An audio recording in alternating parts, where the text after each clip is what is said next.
संत रामपाल जी महाराज एक ऐसे महान संत जिन्होंने अपनी सतभक्ति, तत्व ज्ञान, करुणा और सेवा के बल पर समाज में नई मिसाल कायम की है। संत रामपाल जी महाराज की अगुवाई में उनके सभी सतलोक आश्रमों से समाज कल्याण के अद्भुत कार्यों ने समाज को सुनहरे भविष्य की एक नई उम्मीद दिखाई है। संत रामपाल जी महाराज से नाम दीक्षा लेने के बाद लाखों लोगों की लाइलाज बीमारियां जैसे कैंसर, एड्स आदि ठीक हुई। संत जी के ज्ञान से प्रेरित होकर उनके अनुयायियों ने लाखों यूनिट रक्तदान किया। संत जी ने लाखों बहन बेटियों का दहेज मुक्त विवाह करवाया।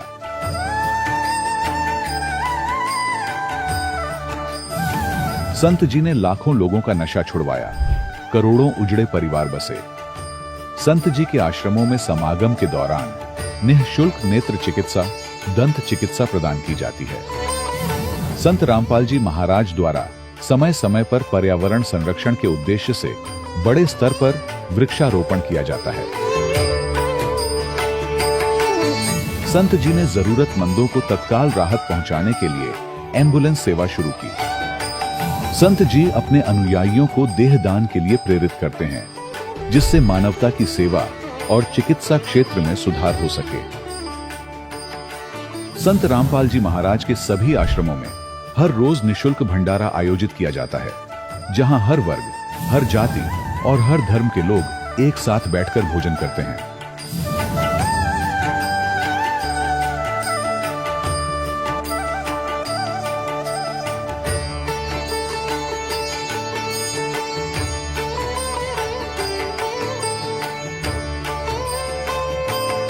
संत रामपाल जी महाराज के आश्रम में हजारों बुजुर्गों को सम्मान और प्यार के साथ जीवन जीने का अवसर मिलता है। उनके खाने, रहने और स्वास्थ्य की पूरी जिम्मेदारी संत रामपाल जी महाराज उठाते हैं। अनाथ बच्चों के लिए संत रामपाल जी महाराज के सभी आश्रम किसी वरदान से कम नहीं। यहाँ उन्हें शिक्षा, संस्कार और भविष्य के लिए बेहतर अवसर प्रदान किए जाते हैं। चाहे बाढ़ हो, भूकंप या महामारी, संत रामपाल जी महाराज और उनके अनुयायी हमेशा ही जरूरतमंदों के लिए सबसे आगे खड़े रहते हैं। कोविड महामारी के दौरान संत रामपाल जी महाराज के आश्रमों से करोड़ों लोगों के लिए भोजन, दवाइयां और जीवन रक्षक सामग्रियां उपलब्ध कराई गई। चाहे गरीब की मदद हो या किसी शोषित और पीड़ित वर्ग के हक और सम्मान की लड़ाई, संत रामपाल जी महाराज ने हमेशा ही उनकी दबी आवाज को सरकारों तक पहुंचाया है और उन्हें उचित न्याय दिलवाने में अहम भूमिका अदा की है। समाज में आध्यात्मिक और सामाजिक मूल्यों के प्रति जागरूकता लाने में संत रामपाल जी महाराज हर कदम पर मानवता के सच्चे सेवक साबित हुए हैं। संत रामपाल जी महाराज का जीवन हमें सिखाता है कि सच्ची सेवा वही है जो निस्वार्थ भाव से की जाए। आइए हम भी इस महान सेवा के कार्य में इस महान संत से जुड़ें और संत रामपाल जी महाराज से नाम दीक्षा लेकर अपने जीवन को धन्य बनाएं।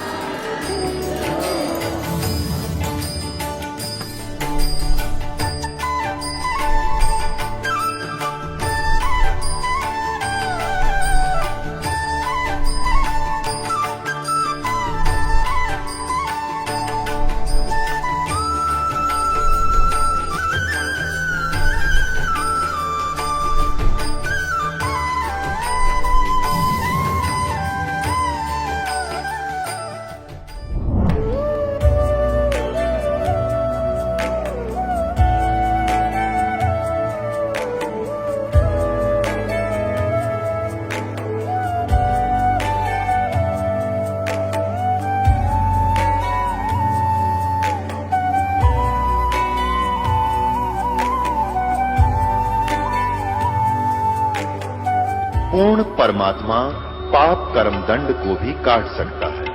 अभी तक जिस भी संत व महापुरुष से मिले, उन्होंने यही बताया कि पाप कर्म फल भोगने से ही समाप्त होगा। वो प्रभु कौन है जो पाप कर्म को काट देता है, वो काल के बंधन से छुड़वा देता है। उसका क्या नाम है, पूजा की विधि क्या है? कृपया अवश्य सुनिए जगत गुरु तत्वदर्शी संत रामपाल जी महाराज के अमृत वचन। सत साहिब दर्शकों, क्या कभी आपने उस दर्द को महसूस किया है जब जीवन में सब कुछ होते हुए भी कुछ अधूरा सा लगता है, जब हर मंदिर, हर दरगाह, हर आश्रम के चक्कर लगाकर भी मन को शांति ना मिले, हर प्रार्थना एक खाली गूंज बन जाए। दर्शकों, ऐसी ही कहानी थी हरियाणा के रहने वाले भजन लाल जी की। 3 बेटियों के पिता होने के बाद भी भजन लाल जी को एक बेटे की ललक थी। ये हर रोज दुखी होकर शराब और मांस जैसे विकारों में डूबे रहते थे। ये विकारों को छोड़ना चाहते थे, लेकिन छोड़ने में असमर्थ थे। भजन लाल परमात्मा से गुहार लगाते थे, लेकिन इनकी प्रार्थनाएं अनसुनी हो जाती थी। लेकिन दर्शकों, आज भजन लाल जी का कहना है कि जब से मैंने संत रामपाल जी महाराज की शरण ग्रहण की है, तब से मेरी जिंदगी पूरी तरह से बदल गई है। संत रामपाल जी महाराज द्वारा दी गई आदि सनातनी भक्ति से आज मैं पूरी तरह से सुखी जीवन जी रहा हूं। दर्शकों, आखिर भजन लाल जी ऐसा क्यों कह रहे हैं? आखिर संत रामपाल जी महाराज अपने भक्तों को कौन सी भक्ति विधि बता रहे हैं जिससे उन्हें इतने अद्वितीय लाभ मिल रहे हैं? आइए जानते हैं इसके पीछे की सच्चाई क्या है। सुनते हैं भजन लाल जी की कहानी उन्हीं की जुबानी। सर नमस्कार। सत साहिब जी। क्या शुभ नाम है सर आपका? भजन लाल दास है जी मेरा नाम। भजन लाल जी कहाँ से आए आप? मैं गांव अनंगपुर फरीदाबाद से आया हूं जी। सर संत रामपाल जी महाराज से कब जुड़े आप? मैं संत रामपाल जी महाराज से 23 जनवरी 2011 को जुड़ा हूं जी। सर संत रामपाल जी महाराज की शरण में आने से पहले आप क्या भक्ति साधनाएं करते थे? सर हम सभी देवी देवताओं की भक्ति करते थे। देवी दुर्गा जी की भक्ति करते थे और भोले जी की भक्ति करते थे। हरिद्वार भी जाते थे और सभी देवी देवताओं के आश्रमों में जाते थे, मंदिरों में जाते थे और सभी की भक्ति करते थे। सर आप संत रामपाल जी महाराज की शरण में कैसे आए? सर मैं संत रामपाल जी की शरण में ऐसे आया था कि एक भगत था, राजेंद्र नाम था उनका, और उन्होंने मेरे घर पे आके मेरे को बताया भाई ऐसे ऐसे बात है, संत रामपाल जी महाराज आए हुए हैं, पूर्ण परमात्मा, आप उनकी भक्ति करो और आपके शारीरिक विकार सारे सब समाप्त हो जाएंगे और सुख शांति मिलेगी। तो मैंने जाके 23 जनवरी 2011 में जाके और संत रामपाल जी से नाम ले लिया, नाम उपदेश ले लिया। सर संत रामपाल जी महाराज की शरण में जाने के बाद आपको क्या लाभ मिले? संत रामपाल जी की महाराज की शरण में जाने से पहले सबसे पहले मुझे ये लाभ हुआ कि मेरे शारीरिक जितने भी विकार थे सब छूट गए। मैं एक सच्चा इंसान बन गया और परमात्मा की इतनी कृपा हुई कि मैं बिल्कुल एकदम स्वास्थ्य और परिवार का सुख शांति में आ गया। और संत रामपाल जी की शरण में जाने से मैं बहुत दुखी था। मेरा कोई बेटा नहीं था और 3 पुत्रियां थी और 38 साल के बाद मैंने बहुत परमात्मा से मन ही मन में अरदास लगाई। मैं काफ़ी देवी देवताओं के पास गया था, वहाँ पे काफ़ी अरदास लगाई थी, कहीं कोई लाभ नहीं मिला था। तो जब मैं संत रामपाल जी की महाराज की शरण में गया था तो मैंने अरदास लगाई, हे परमात्मा, मेरे को बहुत लालसा थी कि मेरा एक बेटा हो। मेरे 3 बेटियाँ थी, उनके बाद मेरे को बेटे की बहुत लालसा थी और मैंने सतगुरु रामपाल जी महाराज जी से प्रार्थना करने के बाद और मेरे को 9 महीना बाद ही एक परमात्मा ने एक पुत्र को प्राप्ति मिली थी। सर संत रामपाल जी महाराज के बारे में ऐसा भी कहा जाता है कि वो सभी धर्मगुरुओं की निंदा करते हैं। सर वास्तविकता क्या है? सतगुरु रामपाल जी महाराज निंदा नहीं करते, वो तो सच्चाई बताते हैं सबकी और वो बिल्कुल सच बताते हैं। सत्य, कोई बुराई नहीं होती, कोई निंदा नहीं होती, सत्य बोलना सबको अधिकार होता है सत्य बोलने का, कोई ऐसी बात नहीं है। सतगुरु रामपाल जी महाराज एक एक किताब खोल खोल कर सभी की बता रहे हैं कि भाई ये इसके बारे में ये लिखा है, इसके बारे में लिखा है। और सतगुरु रामपाल जी निंदा नहीं करते, वो बिल्कुल सच्चाई बता रहे हैं कि भाई तुम समझ जाओ, अब भी वक्त है। सर हिंदुस्तान में बहुत सारे धर्मगुरु हैं, उन सभी को छोड़कर आप संत रामपाल जी महाराज की ही शरण में क्यों गए? संत रामपाल जी की महाराज की शरण में जाने से पहले जब मैं गया तो जी मैं बहुत विकार करता था, दारू पीता था, मांस खाता था। तो मैंने और धर्मगुरुओं के भी वहाँ पे गया था तो वहाँ पे भी जा के मैंने अरदास लगाई, मेरी दारू मीट नहीं छूटी। तो मैंने जैसे ही मैं संत रामपाल जी महाराज की शरण में गया तो मेरे दारू मीट छूट गए, छुमंतर हो गए। तो मैंने सोच लिया कि भाई यही पूर्ण परमात्मा है, यही भगवान है और ये धरती पर आए हुए हैं। क्योंकि सतगुरु रामपाल जी शरण में जाने से जब अगर हमारी दारू मीट छुमंतर हो सकती है तो वो क्या नहीं कर सकते? ये तो कुछ भी नहीं है, जो मांगोगे वही देते हैं परमात्मा। सर भगत समाज को क्या संदेश देना चाहेंगे? भगत समाज को मैं यही संदेश देना चाहूँगा जी, भाई देखो जी, मेरे विकार छूट गए तो सब तुम्हारे भी विकार छूट जाएंगे। तुम एक बार शरण में आके तो देखो, परमात्मा की, सतगुरु रामपाल जी की शरण में आके देखो। और सतगुरु रामपाल जी महाराज जी कहते हैं कि भाई एक बार तुम आके देखो, अगर तुम्हें अच्छा लगे तो ठीक है, नहीं फिर चले जाना। तो ये कोई पूर्ण परमात्मा ही बता सकता है, पूर्ण परमात्मा ही कह सकता है इन बातों को, और कोई नहीं कह सकता। उनसे नाम दाम दीक्षा लेकर अपना मोक्ष कराओ। सर बहुत बहुत धन्यवाद आपका। सत साहिब जी। दर्शकों, अभी आपने सुने संत रामपाल जी महाराज से दीक्षा प्राप्त करके सुखी हुए भक्त के अनुभव। अब देखिए जगत गुरु तत्वदर्शी संत रामपाल जी महाराज के मंगल प्रवचन। पुण्यात्मा, लेकिन उस मालिक की लीला ने ये काल क्या जान सकता है। यदि उस समय परमात्मा ब्राह्मण वर्ण में होते और शिक्षा ग्रहण कर लेते और वो ये बातें बताते तो फिर भी किसी ने नहीं मानना था। लेकिन आज ये ना यकीन होता, विश्वास होता कि कबीर इज गॉड, तो ये कहने वाले मिल जाते कि ये ब्राह्मण था, इसने संस्कृत पढ़ ली और समझ में आ गई थी, इसने जान लिया होगा उसमें। ये एक न्यारी कृपा करके गए दाता कि आज हम उनके सामर्थ्य से ये जान जाएंगे कि कबीर परमात्मा है। क्योंकि उनको संस्कृत का ज्ञान नहीं था, लेकिन सब ग्रंथों का ज्ञान था और अपनी सिंपल लैंग्वेज में उसको बोलकर सच्चिदानंद घन ब्रह्म की वाणी, कबीर वाणी में लिपिबद्ध करवा गए थे, जो आज हमारे सामने प्रमाणित है।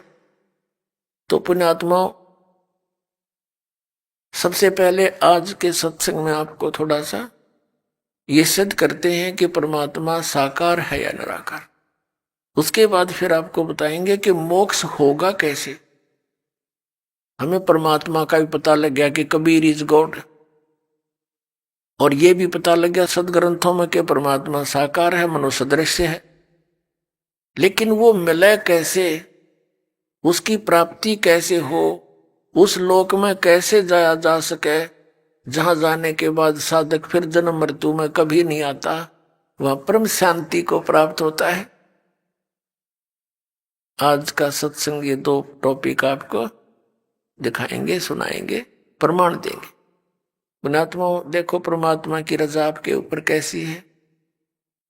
थोड़ी सी गर्मी होती है, परमात्मा बच्चा अपनी प्यारी आत्माओं के अमृत बरसा देते हैं, ठंड सी कर देते हैं कि ताकि ये बच्चे परमात्मा की मेरी महिमा को सुन ले। यदि अच्छी ठंड कर दी तो तुम सारे लटके लेने लग जाओगे, न पड़े बैठे बैठे सोओगे। तो जितनी आवश्यकता है उतना ही अपने बच्चों को डोज देंगे। और पुण्यात्माओं, यदि जिसमें पूरा विश्व इस सत भक्ति को स्वीकार करके और अपने अपने घरों में ये पांचों यज्ञ किया करेगा, फिर देखना सतयुग में ऐसा होता था, इतने पुण्यकर्मी प्राणी होते थे। यदि कोई 10 व्यक्ति बैठकर और चर्चा कर देते थे कि भगवान वर्षा नहीं हुई, आपके बच्चे दुखी हो गए, उसी समय परमात्मा वर्षा कर देते थे। यानी कोई अभाव सतयुग में नहीं होता था। पिता से पहले पुत्र नहीं मरता था, स्त्री विधवा नहीं होती थी। अब पुण्यात्माओं, जब हमारे कर्म सुधर जाएंगे और जो हम कर्म कर रहे हैं सत भक्ति ये पूरा विश्व करेगा, तो सब वही सतयुग जैसा ही एक बार फिर से वातावरण होगा। ये तो भगवान ने बोल ही रखा है, तो होगा ही होगा, इसलिए तो रोक के नहीं सकता। तो ये तरीका अब स्टार्ट हो गया, इसकी प्रारंभ हो गया है अब सतयुग आने का। इस ज्ञान से बात बनेगी। हाहाकार मची हुई है, भाई बहन का प्यार रहा ना माया माया दिखे हैं, सारा दिन दौड़ दौड़ में जीवन जाता है। 2 लड़कियां विवाह योग्य होगी, माता पिता की नींद हराम हो जाती है हैं, और उधर से रिश्तेदारों तक परेशानियां पैदा हो जाती है। तो एक ऐसा सिस्टम बनाया जाएगा, ये पुरानी परंपराओं को सेट किया जाएगा। ये हमारी भक्ति बाधक है। और ये तो एक जिनको ज्ञान नहीं वो करते हैं ये डीजे पीजे। बता, परमात्मा कहते हैं कि झूठे सुख को सुख है, यू मान रहा मनमोद, यो सकल से बिना काल का, कुछ मुख में कुछ गोद। अब जैसे एक लड़के का विवाह था, सारा परिवार डीजे का आगे नाचर बेगन तार रखा है। अगले दिन वो बारात जा रही थी, जिस गाड़ी में दुल्हा था 7-8 उसके साथी थे, एक टैंकर के टकरा के मृत्यु को प्राप्त हो गए। 7-8 आदमी थे उस कार में, सारे मर गए अगले दिन। फिर समाचार पत्रों में उनके चित्र थे, उनकी बहनों के और माता पिता के रोते हुए उनके बाल पाड़ रहे थे, टक्कर मार रहे थे। अब बजा ले डीजे। नानक साहिब जी को कहा करते लोग कि आप कभी खुशी नजर नहीं आते, मायूस से रहते हो। तो वो कहा करते ना जाने काल की कर डारे, किस विध ढल जा पास आवे, और जिन आते सरते मौत खुड़कती उन्होंने केड़ा हंसावे। या ना जाने कब के बिजली गिर जा, अरे डांस से नाचे। ये तो शराब नशे में कर सकता है ये आदमी ऐसे काम, होश वास में ये गलती नहीं कर सकता। विशेषकर भगत तो कर ही नहीं सकता, और भगत होकर ऐसा करता फिर उसका भक्ति का कोई रंग चढ़ा नहीं, वो तो संसार के ही रंग में रंगा हुआ। तो नानक साहिब जी से फिर पूछा करते थे, हे भगवान क्या आप कभी प्रसन्न नहीं होते, आप कभी खुशी नहीं मनाते। आदरणीय नानक साहिब जी कहा करते कि साध मिले साढ़े साधी होंदी, विछड़ जा दिलगिरी वे, अख दे नानक सुनो जहाना, मुश्किल हाल फकीरी वे। कि जब सत्संग होता है, सत्संग क्या करते थे नानक साहिब जी, कहते थे जब सत्संग होता है और मेरे बच्चे वापस आते हैं तो मुझे खुशी होती है, और जब ये यहां से जाते हैं सत्संग होने के बाद अपने अपने घरों को, तो मुझे चिंता लग जाती है कि कहीं काल के दूत मेरे इस बाग को खराब ना करते हैं, किसी पौधे को कीड़ा ना लग जाए, यानी कोई काल का दूत भ्रमित ना कर दे। क्योंकि नानक साहिब जी के विरोधी बहुत थे, पूरा हिंदू समाज विरोधी था, सब ब्राह्मण विरोधी हो गए कि तो ब्रह्मा विष्णु महेश को कुछ नहीं समझता, इनसे ऊपर भगवान बताता है। तो कहते थे कि जब ये मेरे बच्चे वापस आ जाते हैं साधु संगत, तो मेरी खुशी का ठिकाना नहीं रहता कि ये बचे हुए हैं काल के दूतों से। तो कहते थे साध मिले साड़ी शादी होंदी, ये भक्त आते हैं सत्संग होता है वो हमारी शादी है, विवाह है, वो खुशी है। साध मिले साढ़े शादी होंदी, विछड़ जा दिलगिरी वे, अख दे नानक सुनो जहाना, या मुश्किल हाल फकीरी वे। फकीरी माने भक्ति, मुश्किल हाल फकीरी वे, कि ये भक्ति इतनी कठिन बना दी इन लोगों ने, क्योंकि हमारी मर्यादा जो है वो समाज से मेल नहीं खाती, और समाज से मेल ना खाने से अन्य समाज के लोग हमारे भक्तों के साथ एक विशेष वो वाद विवाद करते हैं, और कुछ कमजोर व्यक्ति के भक्त समाज लोक लाज में आके और मर्यादा तोड़ देते हैं। मर्यादा टूट जाने के बाद फिर परमात्मा साथ नहीं देता। तो पुण्यात्मा हमने इन सब व्यवस्थाओं को सेट करना है। बुद्धिमान समाज है, कोई किसी के ऊपर जो दास नियम बताता है ये कोई थोपे नहीं जाते, जिसको पूर्ण ज्ञान के साथ आपको बताया जाता है कि ये करने से हमें भक्ति में यह हानि होगी और ऐसा न करने से हमें ये लाभ होगा। तो फिर बुद्धिमान समाज इसको स्वीकार कर रहा है। छोटे छोटे बच्चे भी आते हैं, कहते जी मेरे पापा ने मेरे से बीड़ी मंगा ली, बंडल मंगा लिया, बहुत रोते हैं, मेरा नाम टूट गया। पापा तो बीड़ी पीवे और पुत्र माँ के साथ आकर ऐसी अच्छी शिक्षा ग्रहण करता है, तो उस पापा को भी समझना पड़ेगा एक दिन, और वो छोड़नी पड़ेंगी सारी बुराई। एक कह रहा था व्यक्ति ने बोला मेरे को तो इस मेरे पुत्र ने लाइन पर लाया, जब मैं बीड़ी पीऊं ये उठ कर चला जा, और मुझे इसमें प्रेम गणा, और बीड़ी नो के पापा ये अच्छी चीज नहीं, इसको छोड़ दे। तो आखिर में मनवा छोड़नी पड़ी। एक भक्त कह रहा था जी मैंने अपने लड़के से बीड़ी मंगा ली बंडल दुकान से, लेकिन वो डर के मारे चला तो गया। दुकानदार से बोला अगले एक थैली लेगा साथ में या पॉलीथीन की, ने बोला इसमें डाल दे। मैं ना हाथ लाऊं इसके, और नो लटका के ले आया।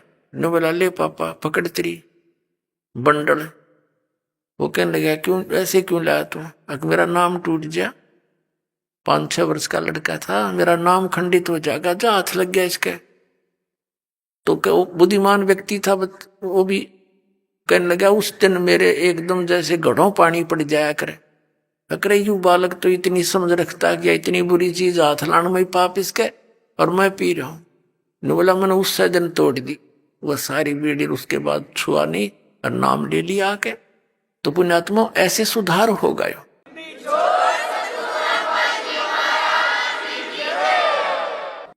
पुण्यात्मा ये शराब कोई पीने की चीज है। एक बार दास दिल्ली के अंदर सत्संग करने गया था, पाठ करने किसी, तो उनका एक चाचा था, वो उनके घर से थोड़ा बाहर साइड में रहता था।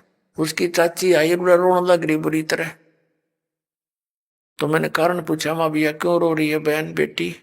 उसने बताया जी मेरा चाचा पालम एयरपोर्ट पे अच्छी सर्विस करता है और सारी की दारू शराब पी जाता है। इनके घर पे कई बार तो आटा भी नहीं होता, यहां से ले जाती है। आज से लगभग 10-12 वर्ष पहले की बात है। वो कह रहा था ये लगभग 20,000 रुपये लेता है और कर्जा कर रखा है इसने शराब पी पी के। अपने आत्मा वो छोटी छोटी बच्ची थी, उसकी 3-4 लड़कियां थी, लड़का नहीं था उसमें। तो लड़कियां भी बताती हैं कि महाराज जी मेरा पापा आया करे ना जब घर पे, हम तो आते मेरी माँ को पीटते हैं, हम माँ को छुटाते हैं तो हमें भी पीटता है। वो बड़े वाली थी 12-13-14 वर्ष की। वो कहती थी मैं तो अपनी माँ के ऊपर गिर जाती हूँ जब मेरी माँ को पीटता है, और मेरी छोटी बहनें चारपाई के नीचे घुस जाती हैं डर की मारी। बताओ, अरे जिस पापा ने उन बच्चों को सीने से लगाना चाहिए था वो इस शराब पी का आवे और वो उस तक छुपते फिरे। अब शाम फिर हम अगले दिन सुबह सुबह जा रहे थे घूमने के लिए, 3 दिन का पाठ करते थे, मेरे साथ 2-3 भक्त थे। तो वो बहन रास्ते में खड़ी पाई और कहने लगी जी, और गेल उसकी सास आई, कहने लगी जी आ जाओ थोड़ी देर बैठ के जाओ, चाय पानी बनावांगे। वो हम बैठ के हम चल कि इसका पति आया हुआ है, उसने कुछ समझा दो। हम वहां जाकर बैठ गए, हम उसके आंगन से मैं बैठ गए। गर्मियों का दिन था, सुबह सुबह छाया थी, सूर्योदय हुआ ही था, और वो जा रहा था घूमन फिरन सैर सपट्टे को। उसकी इंतजार में हम बैठ गए। उधर से उस बहन ने चाय बनाने के लिए एक डेगची चढ़ा दी चूल्हे पे, पानी डाल लिया और उसने उसके नीचे अग्नि जला दी। घर पर ना चीनी ना चा ना दूध। अब वो उस चूल्हे द्वारा बैठी लकड़ी जला, कम से कम आध घंटा हो गया। तो हमने तो सोचा, मैं कहा भाई क्या ना वो आया, और माँ बेटी हम भी घूम आते हैं, वो फिर मिल लेंगे उस तरह के। और हमने सोचे थे माँ चलिए चाय चढ़ा रही है, चाय पी के चलेंगे, हम नो ज्यादा देर लगा दी। तो हम कहने लगे उठ के हम चला, उसकी सास को हम माई हम घूम आते हैं। तो उसकी माई बोली बेटी चाय लावा न महाराज जी जावे हैं। वो रोने लगी बैठ के। शर्मा जी ने पतीला भी चढ़ा दिया, डेगची चढ़ा दी, नो करने की भाई कोशिश की। तो नो बोली जी ना चीनी ना दूध ना चाय की पत्ती। तो हम उठ कर चले, माँ बेटी तेरी हमने पिए ली, नो सोच ले जब तेरी भावना ऐसी है। फिर उसको समझाया काफी, मारा निकम्मे एक बात बता, तेने सामने बच्चों के लिए लेकर आना चाहिए कुछ फल फ्रूट, इतनी बढ़िया नौकरी तू करता है और तेरे बच्चे तुझे देख कर ऐसे छुप जाते हैं।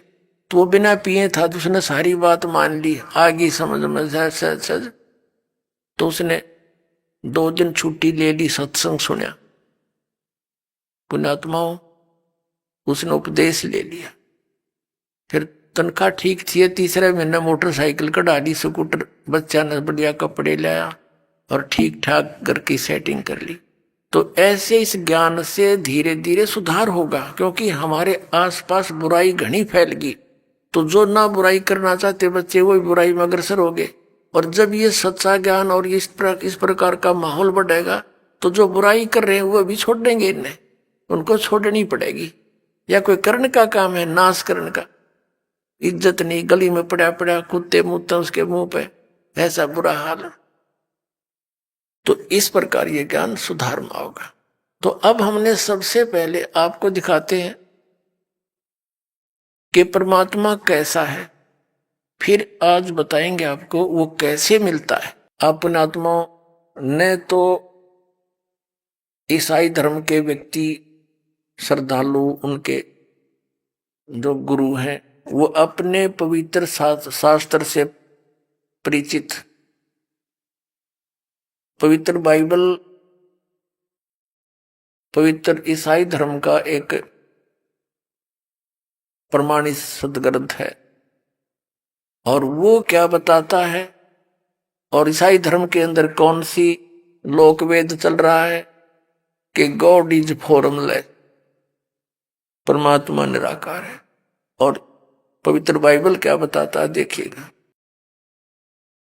पवित्र बाइबल संपूर्ण अध्ययन बाइबल,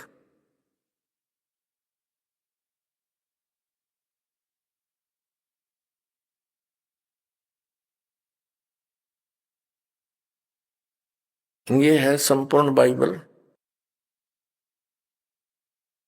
इसके प्रबंधक संपादक हैं डेविड स्टुअर्ट, अंग्रेजी में प्रधान संपादक Donald C Stamps M division DV, संयुक्त संपादक जे वेस्ले आदम पीएचडी, संपादक ये सारे इनके फुल लाइफ स्टडी बाइबल।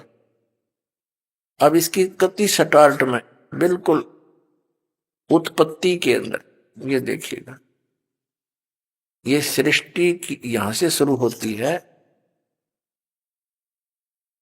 इसके यहां से 4 पृष्ठ से जेनेसिस यानी सृष्टि उत्पत्ति आरंभ। आदि में परमेश्वर ने आकाश और पृथ्वी की सृष्टि की। पृथ्वी बेडौल और सुनसान पड़ी थी, गहरे जल के ऊपर अंधियारा था। परमात्मा का आत्मा जल के ऊपर मंडराता था। जब परमेश्वर ने कहा कि उजियाला हो तो उजियाला हो गया, और परमेश्वर ने उजाले को देखा अच्छा है, और परमेश्वर ने उजियाले को अंधेरे से अलग किया। और परमेश्वर ने उजियाले को दिन और अंधियारे को रात कहा। सांझ हुई, भोर हुआ, इस प्रकार ये पहला दिन हुआ। तो ऐसे फिर ये दूसरा दिन हुआ और कुछ रचना की, फिर तीसरा दिन हुआ, ऐसे कुछ, अब चौथा दिन। यहां फिर सांझ हुई, भोर हुआ, चौथा दिन हुआ। अब हम यहां आ जाते हैं 5वें दिन पर। भोर हुई, ये प्रश्न नंबर 5 पे यहां लिखा है कि भोर हुई, सांझ हुई, भोर हुआ, और इस प्रकार ये 5वां दिन। अब हम 6वां दिन पढ़ाएंगे। फिर परमेश्वर ने कहा, हम मनुष्य को अपने स्वरूप के अनुसार अपनी समानता में बनाएं। वे समुद्र की मछलियों और आकाश के पक्षियों और घरेलू पशुओं और सारी पृथ्वी पर और सब रेंगने वाले जंतुओं पर जो पृथ्वी पर रेंगते अधिकार रखे। तब परमेश्वर ने मनुष्य को अपने स्वरूप अनुसार उत्पन्न किया। अपने ही स्वरूप के अनुसार परमेश्वर ने उसको उत्पन्न किया, नर और नारी करके उसने मनुष्य की सृष्टि की। अपने आत्माओं, परमात्मा ने मनुष्य को अपने जैसा बनाया और नर नारी करके उनकी उत्पत्ति की। तो भगवान कैसा? नर आकार होया सिद्ध। हरि ने पूछ ले परमात्मा कैसा है? God is formless. एक तंत्र कथा बना रखी। अब परमात्मा कहा करते, मोती मुक्ता दर्शत नाई, ये जग है सब अंदरे। दिखत के तो नैन चश्म इनका फेरा मोतिया बंदरे। ये दिखत थे विद्वान और इनका फिर रहा था मोतिया बिंद अज्ञान का। अब आगे देखना एक और कंसेप्ट क्लियर करके है इस पवित्र बाइबल में कि परमात्मा का आदेश किसी भी व्यक्ति को मांस खाने का नहीं है। देख क्लियर होगा। अब यहां 5वां अध्याय 5वां पृष्ठ पढ़ रहे हैं हम प्रथम अध्याय का और 26वां श्लोक हमने पढ़ लिया। 26 में फिर परमेश्वर ने कहा हम मनुष्य को अपने स्वरूप के अनुसार अपनी समानता में बनाए। तब परमेश्वर ने मनुष्य को अपने स्वरूप के अनुसार उत्पन्न किया। अपने स्वरूप के अनुसार परमेश्वर ने उसको उत्पन्न किया, नर और नारी करके उसकी सृष्टि की। अब आगे देखो, परमेश्वर ने उनसे कहा सुनो, जितने बीज वाले छोटे छोटे पेड़ सारी पृथ्वी के ऊपर हैं और जितने वृक्षों में बीज वाले फल हैं वे सब मैंने तुमको दिए हैं, वे तुम्हारे भोजन के लिए। छोटे छोटे पेड़ बीज वाले पेड़ कौन से हैं? ये बाजरा ज्वार मकई हैं, गेहूं चने और बाकी फल फ्रूट पेड़ पौधे। कहते केवल ये खाने का आदेश है, मांस खाने का नहीं तुम्हारे को। अब आगे देखो, ये तुम्हारे भोजन के लिए है। और जितने पृथ्वी के पशु और आकाश के पक्षी और पृथ्वी पर रेंगने वाले जंतु हैं जिनमें जीवन का प्राण है, उन सब के खाने के लिए मैंने सब हरे हरे छोटे पेड़ दिए हैं। और वैसा ही हो गया। तब परमेश्वर ने जो कुछ बनाया था सब, अब देखो इन किसी को भी मांस खाने का नहीं है अधिकार, पशु पक्षियों को भी। तब परमेश्वर ने जो कुछ भी बनाया था देखा, सबको देखा तो क्या देखा? बहुत अच्छा है। सांझ हुई भोर हुई फिर यो इस प्रकार 6वां दिन हो गया। तो इस प्रकार यूं आकाश और पृथ्वी और उसकी सारी सेना का बनाना समाप्त हुआ। फिर परमेश्वर ने अपना काम जिसे वह करता था 7वें दिन समाप्त किया और उसने अपने किए हुए काम से 7वें दिन विश्राम किया। और परमेश्वर ने 7वें दिन को आशीष दी और पवित्र ठहराया, क्योंकि उसमें उसने सृष्टि की रचना करके सारे काम से विश्राम लिया। अब पुण्यात्मा, अब ये जिसने ये सारी सृष्टि रची वो परमात्मा सतपुरुष है। उसने ये सारी सृष्टि रच के फिर काल को हैंडओवर कर दी इस ज्योत निरंजन के। फिर इसने आगे अपने पुत्रों को के द्वारा इसकी सारी व्यवस्था बनवाई। इसके लिए वैसे तो लंबा चैप्टर है इसमें, लेकिन हम अधिक ना जाएं गहराई में क्योंकि समय थोड़ा है। तो हमने ये सिद्ध हो गया कि परमात्मा ने एक तो मांस खाने का आदेश नहीं दिया और मनुष्य को अपने जैसा बनाया, तो परमात्मा भी मनुष्य जैसा ही है। यानी 6 दिन में सृष्टि रची और 7वें दिन विश्राम लिया। पवित्र बाइबल ने सिद्ध कर दिया कि God is in man form, परमात्मा मनुष्य सदृश है। उसकी स्वरूप की स्थिति तो कबीर परमेश्वर ने अपनी बताई रखी है कि वहां जीव आत्मा जाती है, हंस आत्मा, उसका तो इतना नूर होता है, इतना तेज होता है शरीर का, 16 सूर्य जितना प्रकाश ओनली पूरी बॉडी का। और नर मनुष्य जैसा ही है। और परमात्मा का एक रोमकूप में समझो, बाल में या रोमकूप समझो, करोड़ सूर्य मिला दे, करोड़ चंद्रमा, इतनी एक रोमकूप की शोभा है परमात्मा की। वो इतने समर्थ है। तो जीव और ब्रह्म एक नहीं हो सकता। जीव तो अलग है, जैसे आत्मा और परमात्मा ये कभी एक कैसे हो सकते? जैसे मनुष्य जो है एक मजदूर व्यक्ति है, एक राजा है, दोनों ही मनुष्य है, लेकिन उनके समर्थता में बहुत अंतर है। ऐसे ही आत्मा और परमात्मा में भिन्नता है। अब इसके साथ साथ आप किसी मुसलमान धर्म से के किसी श्रद्धालु से पूछिए परमात्मा कैसा है, कहते हैं परमात्मा तो बेचून है। बेचून माने निराकार। और पवित्र कुरान शरीफ हमें क्या संकेत दे रही है? देखिए, ये कुरान शरीफ है, इसके विषय में लिखा है कि यह इस फारसी की यहाँ पर अरबी भाषा का ये हिंदी अनुवाद है। यह वह इल्हामी किताब है जिसमें कोई संदेह की गुंजाइश नहीं, यानी इसमें जो लिखा वो हमने पूरा मान्य है, ये मुसलमान भाइयों की तरफ से है। इसमें जो लिखा है इसमें कोई अगर मगर करने की जरूरत नहीं, हमने ये फाइनल है, इसमें सच लिखा है। ठीक, अब ये कहाँ से छपी है?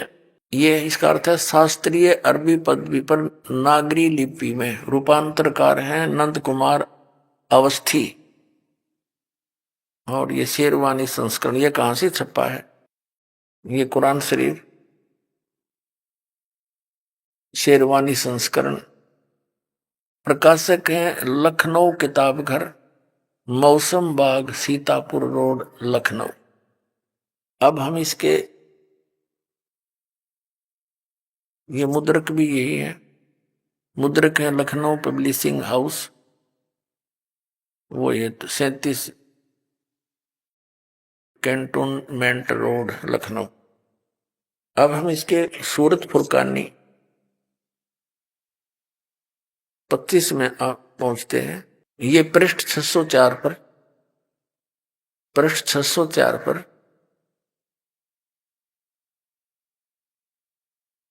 और ये कुरान शरीफ सूरतुल फुरकानी, ये सूरत फुरकानी 25 इसका। यहां हम नीचे देखेंगे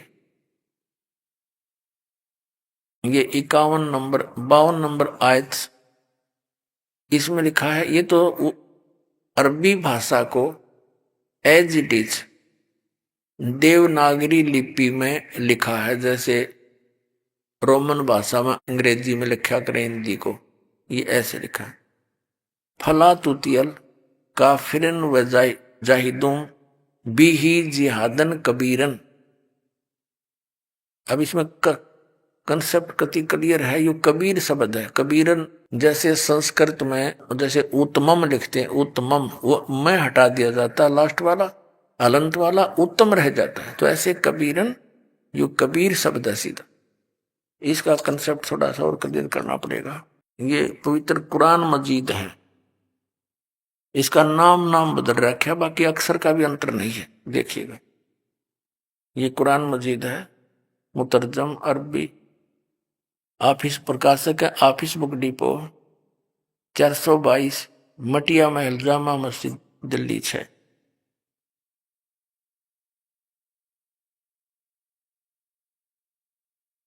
हिंदी मुतरजम माँ और बिन मतन तजुर्मा यानी अनुवाद मौलाना फतेह मोहम्मद खान साहिब जालंधरी, तो सही मौलाना अब्दुल मजीद सरवर साहिब, प्रकाशक Farid book depot private limited, नई दिल्ली। इतने से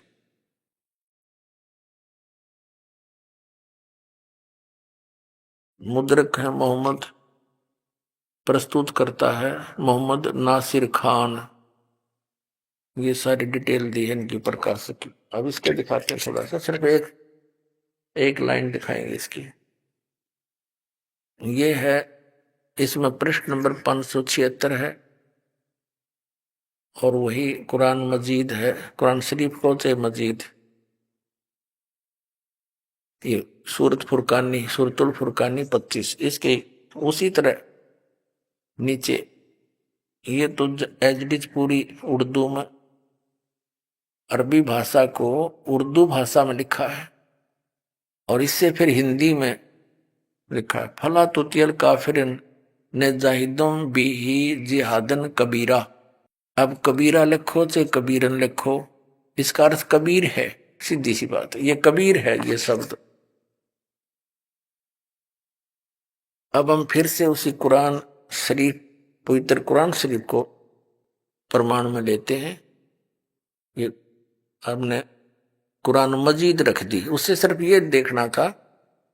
अब हम फिर आगे उसी 604 पृष्ठ पे कुरान शरीफ के सूरत फुरकानी 25 के और प्रश्न नंबर, ये इसमें उर्दू है वही, और इसको फिर पहले अरबी भाषा को हिंदी में लिखा है और फिर इसका अनुवाद हिंदी में किया है, वो अलग दिखाएंगे। ये है फला तुतियल काफिरन व जिहादुम जाहिदून बिही जिहादन कबीरन। इन्होंने यहाँ क्या किया, इसका अनुवाद यहाँ लिखा है हिंदी में। ये 52वीं आयत है, 51वीं यहाँ समाप्त होगी। ए पैगंबर तुम काफिरों का कहा न मानना और इस कुरान शरीफ की दलीलों से उनका सामना बड़े जोर से करो। इन्होंने कबीर का अर्थ बड़ा कर दिया। अब इसका क्या अर्थ है ये दास बताएगा। हजरत मोहम्मद जी को जिस अल्लाह ने, गॉड ने, खुदा ने ज्ञान दिया वो अल्लाह मुसलमान धर्म का अल्लाह है, यानी हजरत मोहम्मद जी का वो खुदा है। और इनका मानना है कि हजरत मोहम्मद जी को ज्ञान खुदा ने दिया। उसका कारण चाहे आकाशवाणी रहा हो या कोई फरिश्ते को आदेश दिया, उसने जो का त्यों सुनाया, उस उनके अल्लाह का फरमान, आदेश, और या कोई वह आई, वह बोले हैं जैसे हजरत मोहम्मद जी कपड़ा उड़ कर लेट जाते थे, उनके अंदर कोई चीज बोल रही थी, कोई फरिश्ता प्रवेश करके, और सारा कांपने लग जाते थे, फिर आवाज आती थी, लिखने वाले लिख देते थे। इस प्रकार कुरान शरीफ की इन आयतों का, यानी कुरान शरीफ का ये रिटर्न कार्य हुआ। अब इसमें क्या बताया है, हजरत मोहम्मद का जो खुदा है वो कह रहा हजरत मोहम्मद को, जो कुरान शरीफ का ज्ञान दाता है, वो कह रहा है कि मैं तुझे जिस कबीर नामक अल्लाह के विषय में जानकारी दे रहा हूं, ये वो परमात्मा है जिसने सारी सृष्टि की रचना की है और जिसने 6 दिन में सब सृष्टि रची और 7वें दिन तख्त पर जा बैठा, ये कबीर नामक अल्लाह है। और ये पाप नाशक है, ये अपने भक्तों के, अपने उपासकों के गुनाहों को भी खूब खबरदार है, खूब जानता है, उनको नाश कर सकता है। अभी आपने सुने संत रामपाल जी महाराज के मंगल प्रवचन।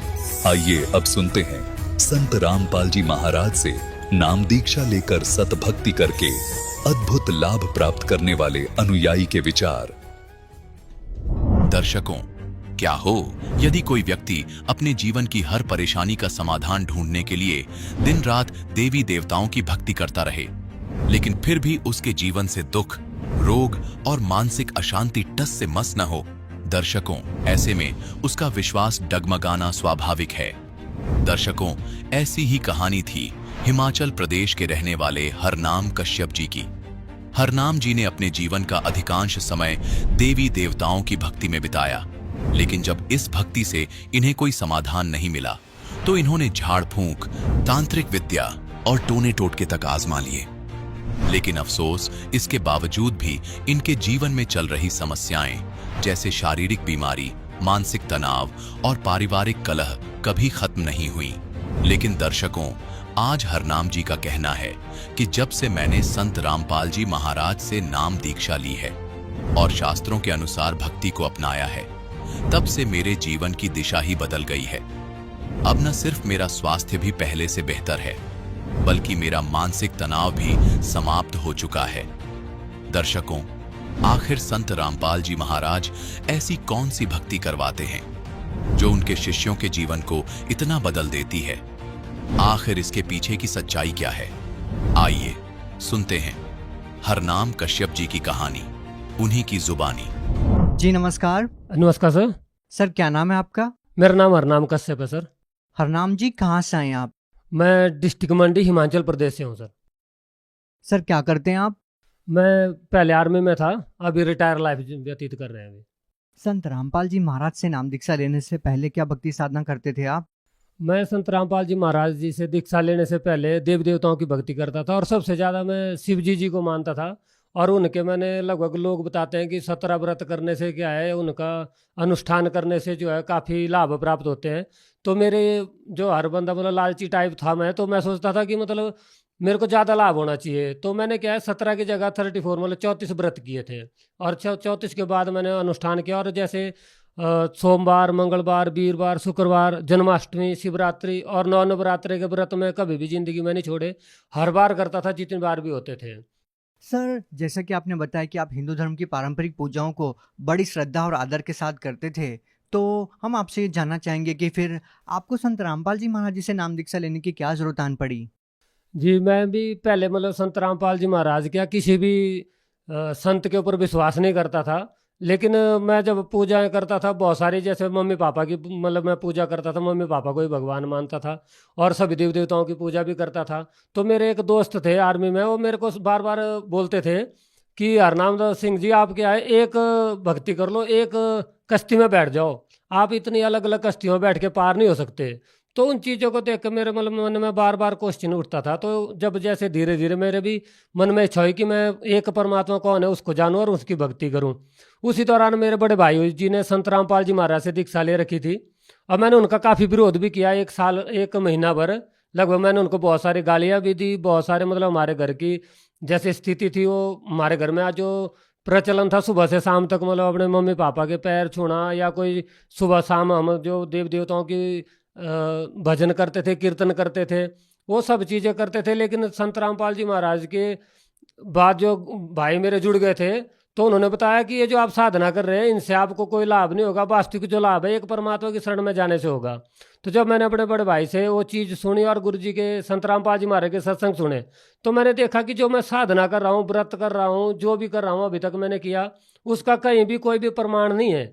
लेकिन संत रामपाल जी महाराज जो भी बता रहे हैं वो चीज़ प्रमाणित करके बता रहे हैं। हमारी गीता जी में, वेदों में, हर शास्त्र में दिखाते हैं जो आप भक्ति कर रहे हैं क्यों करनी है, कैसे करनी है, किसकी करनी है। ये सारी चीज़ें संत रामपाल जी महाराज जो प्रमाणित तरीके से बता रहे थे, इसलिए मैं संत रामपाल जी महाराज की शरण में आया। हरनाम सिंह जी, सबसे पहले तो हम आपसे ये जानना चाहेंगे कि हम जिस भी संत रामपाल जी महाराज के शिष्य से मिलते हैं, तो वो बताते हैं कि उनको बहुत सारे लाभ मिलते हैं संत रामपाल जी महाराज से नाम दीक्षा लेने के बाद। तो सबसे पहले तो आपसे हम यही जानना चाहेंगे कि संत रामपाल जी महाराज से नाम दीक्षा लेने के बाद आपको कोई लाभ मिला? संत रामपाल जी महाराज की शरण में आने से मेरे को बहुत सारे लाभ हुए। छोटे छोटे तो बहुत सारे लाभ होते रहते हैं पर डे, जैसे परमात्मा बताते भी हैं कि जो थूक सूख जाएगा मेरे भक्त का, जो परमात्मा की भक्ति कर रहा है, जिसको 3-4 साल अगर नाम दीक्षा लिए हो गए, तो उसका थूक सूख जाएगा। वो भक्ति के लाभ बताते बताते, लेकिन वो लाभ खत्म नहीं होंगे। इसी प्रकार हमारे साथ भी पर डे हर दिन परमात्मा के कई लाभ होते रहते हैं।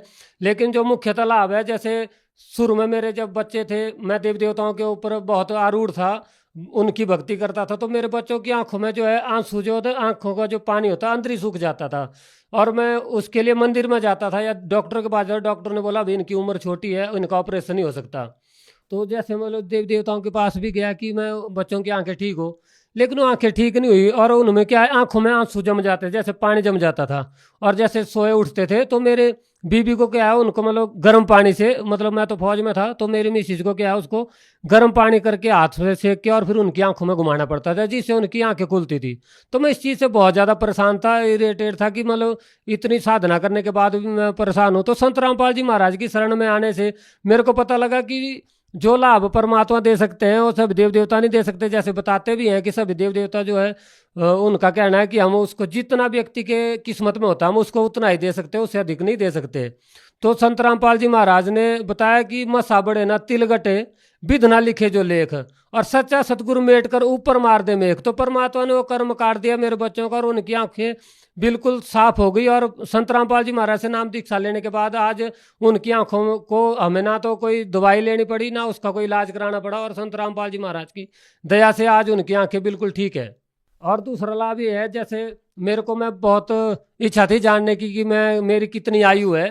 तो इंडिया के, मैं बोलूँगा इंडिया के जितने भी मेन जगह है, जितने बड़े बड़े पंडित हैं, मैंने लगभग जहाँ भी मेरी पोस्टिंग रही तो वहाँ पर मैं पंडितों से पूछता था कि मेरी आयु कितनी है। अलबत्त वो बताते नहीं थे ज़्यादातर, लेकिन मैं फिर भी उनसे पूछता था कि मेरी कोई ऐसा कोई दुख नहीं है, टेंशन नहीं है, मैं चाहता हूँ कि मेरे को, मैं मरने से पहले अपनी जो इच्छा है, मेरे जो काम है, मैं पूरे कर जाऊँ।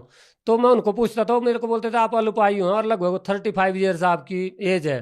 तो एक दिन मैं कहीं जा रहा था और मेरे घर में मेरे घर वाले भी साथ थे, मेरे जीजा जी भी थे, और रास्ते में हम बातें करते जा रहे थे। वो बता रहे थे कि यार कहीं देखना, आराम से गाड़ी चलाना, आपको नींद ना आ जाए।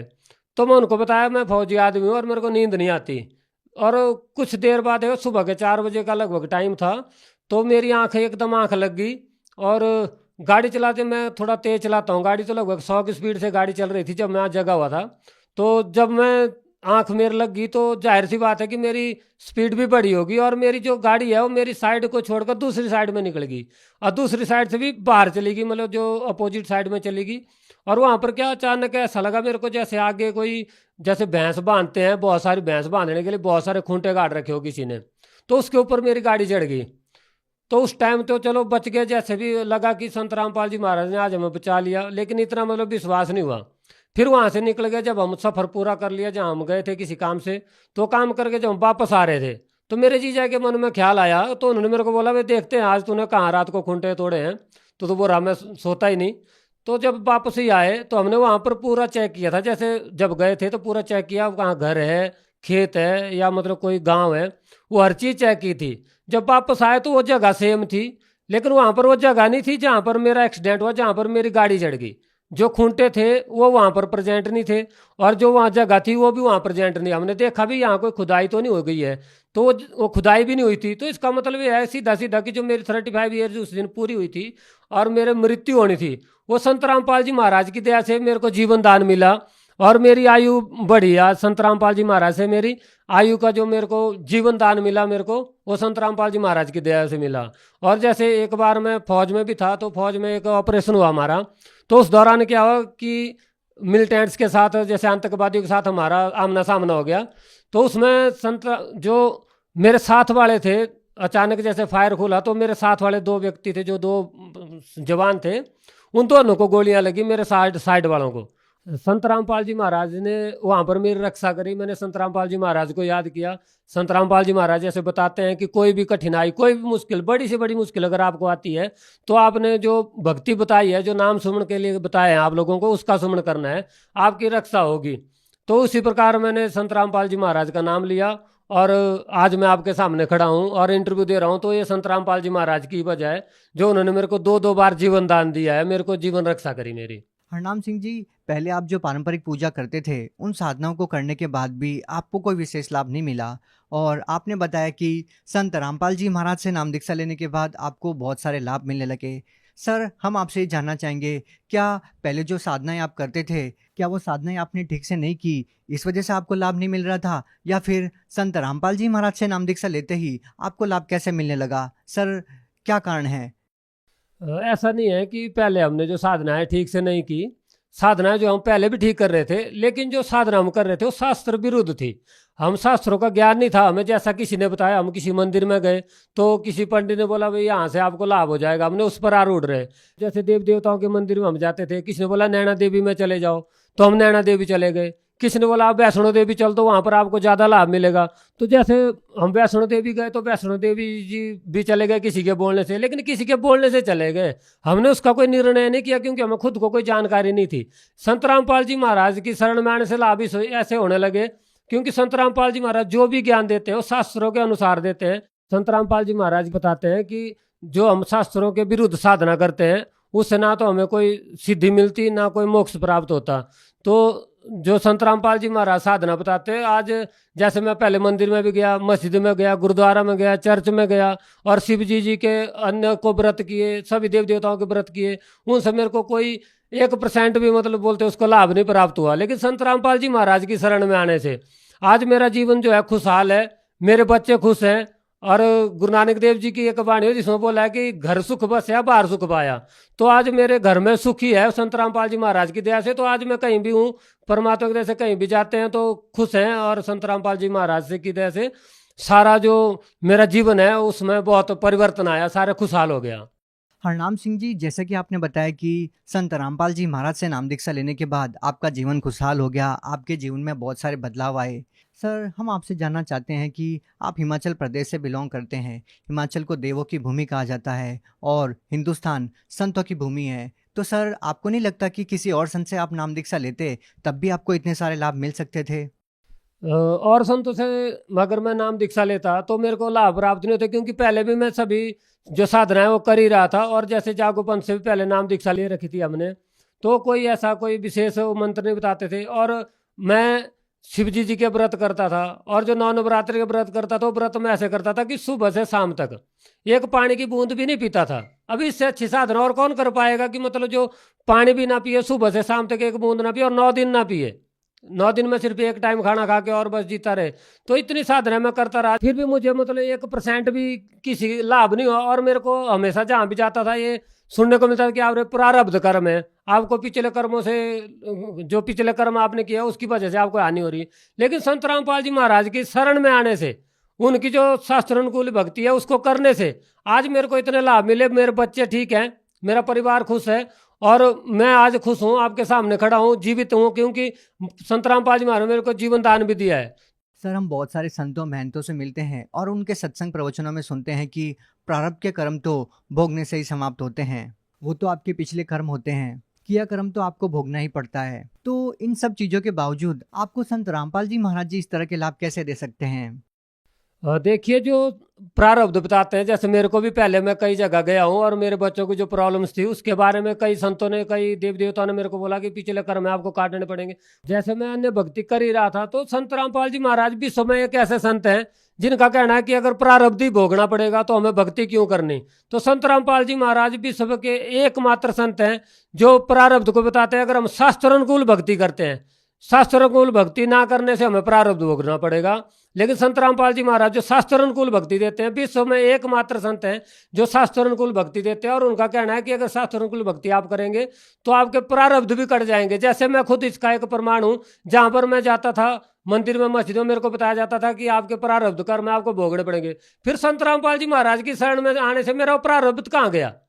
पहले जो मैं साधना कर रहा था वो शास्त्र अनुकूल ना होने की वजह से मेरे को उससे कोई लाभ नहीं प्राप्त हो रहा था। लेकिन संत रामपाल जी महाराज ने जो शास्त्र अनुकूल भक्ति मेरे को बताई उससे मेरे को ये लाभ हुआ। और आज आपके सामने मतलब जो हर चीज में मेरे को प्रारब्ध भी कट गया परमात्मा की दया से। और संत रामपाल जी महाराज जो बताते भी हैं, अपनी वाणियों के द्वारा भी बताते हैं बार बार कि बेटा आपको प्रारब्ध भी कट सकता है और आपका जो मसा बढ़े ना तिल घटे, विद ना लिखे जो लेख, और सच्चा सतगुरु मेट कर ऊपर मार दे मेघ। तो संत रामपाल जी महाराज ने आज हमारे प्रारब्ध कर्मों में वो मेघ मार दी, वो कील लगा दी वहां से उसके और हमें आज जो पिछले पाप थे वो ना भोग कर हमें क्या है, खुशियां, आज खुशियां ही खुशियां हमारे घर में संत रामपाल जी महाराज की दया से होगी, जो अन्य संत नहीं दे सकते थे।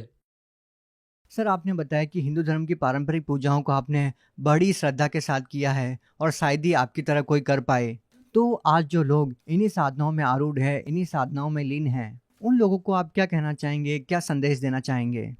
मैं उनको यही कहना चाहूँगा कि जो पारंपरिक साधना है जो हम कर रहे थे, पहले से करे, जैसे मैं भी कर रहा था। किसी ने मंदिर में बोला जाने के लिए मंदिर में गया, मस्जिद में बोला मस्जिद में गया, और चर्च में बोला चर्च में भी गया। तो आप लोग भी वही साधनाएं करते रहेंगे, पिछली जो आरूढ़ता के ऊपर चलते रहेंगे। लेकिन मैंने जो इतनी साधनाएं की उनसे मेरे को 1% भी लाभ नहीं मिला। तो मैं सबको यही संदेश देना चाहूँगा कि आज समाज जो है पढ़ा लिखा है, किसी को बरगलाया नहीं जा सकता। और जो संत हैं जो बता रहे हैं आज की डेट में, वो उनका ज्ञान देखिए और संत रामपाल जी महाराज के प्रवचन सुनिए, हमारी गीता जी में, वेदों में उनके अनुसार तो बता रहे हैं। और लोग बोलते हैं हिंदू धर्म के, तो संत रामपाल जी महाराज हिंदू धर्म के ग्रंथों को दिखा दिखा के बता रहे हैं कि किस प्रकार की हमें साधना करनी चाहिए, कौन से अध्याय में, कौन से श्लोक में क्या लिखा है, हर चीज बता रहे हैं। तो मैं यही चाहूँगा कि जो शास्त्र अनुकूल साधना संत रामपाल जी महाराज बता रहे हैं, आज पढ़ा लिखा समाज है, आप अन्य संतों का जो अनुभव है उसको देखें और संत रामपाल जी महाराज का जो ज्ञान संत रामपाल जी महाराज वेदों में, गीता में दिखा रहे हैं, उनको मैच कीजिए और संत रामपाल जी महाराज के सत्संग देखिए और फिर देखिए किस प्रकार जिंदगी बदल जाती है और किस प्रकार जो हमारे प्रारब्ध के जो कर्म है वो करते हैं और संत रामपाल जी महाराज किस प्रकार लाभ देते हैं। अगर कोई व्यक्ति संत रामपाल जी महाराज से नाम दीक्षा लेना चाहता है तो वो उनसे नाम दीक्षा कैसे ले सकता है? आज संत रामपाल जी महाराज की दया से सभी प्लेटफॉर्म में, चाहे आप फेसबुक है, यूट्यूब है या ट्विटर है, किसी भी प्लेटफॉर्म में आप सोशल मीडिया के माध्यम से आप कहीं भी देख सकते हैं, सत्संग आते हैं, उसमें नीचे संत रामपाल जी महाराज के जो मोबाइल नंबर चलते हैं वहाँ पर आप उनको मोबाइल नंबर में कॉल करके अपने ही जिले में, आपको कहीं दूर जाने की जरूरत नहीं है, अपने ही जिले में नाम दीक्षा प्राप्त कर सकते हैं। जी, बहुत बहुत धन्यवाद। Thank you sir.